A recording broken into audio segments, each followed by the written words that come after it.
Actually, here is a situation after the September 11th and before the September 11th, from the Kenya and Tanzania bombings in actually by the US embassies.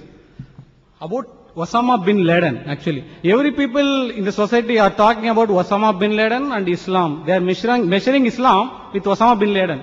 And my brother and we used to say Islam is different and Osama bin Laden is different. Actually, I want a simple question.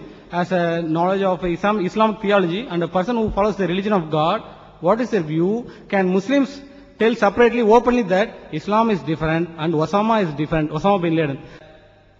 Why should Osama bin Laden be linked with Islam? Islam is different, Osama bin Laden is different. And what are my views regarding Osama bin Laden? Brother, as far as Osama bin Laden is concerned, I personally have not met him. I don't know him personally.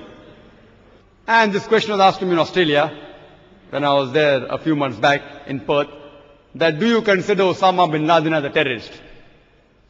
So I gave the same reply that I personally don't know Osama bin Laden. I don't know him. I haven't met him.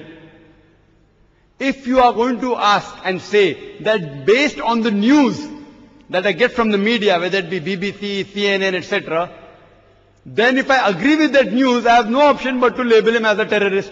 But the glorious Quran says in Surah Hujurat, chapter number 49, verse number 6, it says that whenever you get information about something, check it up before you pass on to the second person or the third person.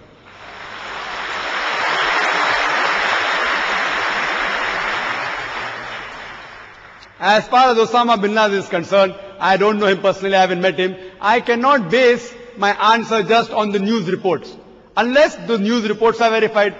But one thing I can say for sure, that he was always called as a prime suspect on CNN. Prime suspect, till today, prime suspect. Prime suspect number one. No proofs, according to a normal human being who has a little bit logic, the proofs given, there were no proofs at all. What were the proofs? I am not here in favor of Osama bin Laden. He's not my friend. I don't know him. I am neither saying he's good, I am neither saying he's bad. But just to say on the prime suspect and just on suspicion to attack a country which is one of the least equipped country in the world. Quran says in Surah Hujurat, chapter number 14, verse number 12, avoid suspicion, for in many cases suspicion is a sin. It says that. And this question was posed to me by the Vice Consul General of USA in Perth, that do I consider Osama bin Laden a terrorist, and who is the real terrorist? And the reply of mine came as headlines on the newspaper in Perth, which I feel I'm thinking twice whether should I repeat that answer here or not. The reason is because I don't want to offend any of our guests that has come. He says that with proof, who should be the terrorist? And I told that Vice Consul General of US that as far as whatever knowledge I have, based on the reports of CNN and BBC, I cannot say that he is a terrorist at all. I am neither saying he's good, neither I am saying he's bad. Otherwise tomorrow you'll have the police doing inquiry on me that another accomplice of Al-Qaeda. And we have that in Bombay, a person caught up as accomplice of Al-Qaeda. So neither I am in his favor, neither I am against him. I don't know. So based on that, you cannot just attack unless you have proof, unless you have solid proof. Yes, the proof that we have is the country which is the most advanced in the world. The country which is the most advanced in the world, I'm sorry, I'm referring to the USA, attacking a country which is the least equipped, just on hypothesis. Imagine if you go to the USA, if you go on the internet, the USA, American citizens themselves, they have 100 other hypotheses for who is the person who was responsible for 11 September. Do you know that? You go in the internet, you find Americans, I'm not quoting non-American sources, American journalists, American historians, they have given that this thing could not have been done by bin Laden. A person, imagine how could he get so equipped? The CIA, which has a budget of billions of dollars, the FBI has a budget, it's not possible. I'm not saying what they're saying is wrong, or whether what they're saying is right, I don't know. I'm just giving you information which you may not be aware, because I'm a person who keep on traveling a lot. I'm a person who surfs also on the internet and get the information. Some of the people even said, again, I'm not saying what they're saying is right, but some of the people said that George Bush himself did it.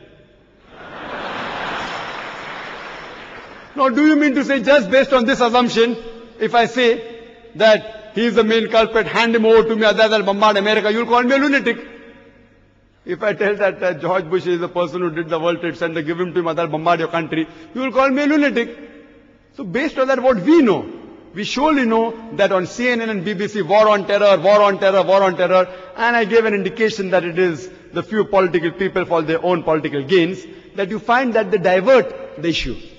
And there have been reasons given by Americans why it was done, for oil, for this, for X, Y, Z reason. Anyway, I'm not saying what they're saying is right or wrong. I'm not saying that. I'm just giving information. But what we can say, that imagine using full army against a country which is one of the least equipped. Surely, it came on the headlines. I'm sorry to hurt anyone's feeling. I said, for definitely, what we have proved, that if someone attacks an innocent country, even if suppose hypothetically Osama bin Laden did it, hypothetically, agree with it, how can you attack a country? How can you kill tens of thousands of people for one man? How can you do it?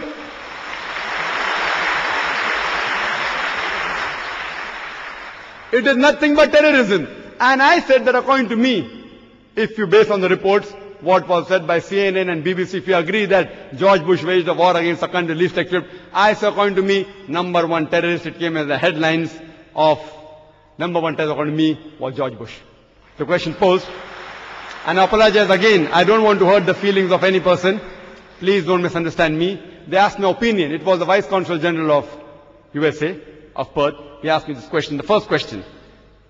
Brother, you should realize that we can't blame anyone unless we have proof. In Islam it says that if anyone gives a false verdict, and if he's caught in cross-examination, that is proved wrong, he gets lashes in Islam. And in Islam it says whenever you get information, you check it up before you pass it on to the third person.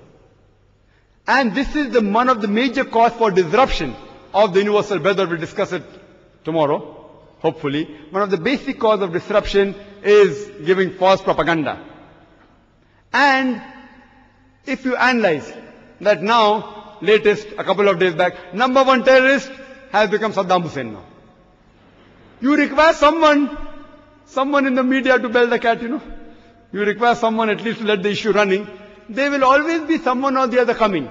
So we have to realize it is mainly a few selected people who for their own personal gains, they want to be and see to the divert the attention mainly. So what I personally don't know Osama bin Laden, but if anyone who condemns him, I said if you condemn him, you should have solid proof. Not just hypothesis that I found a passport in the World Trade Center. So the article that came, that next time you should make the dress of the US police with that passport material so nothing will happen.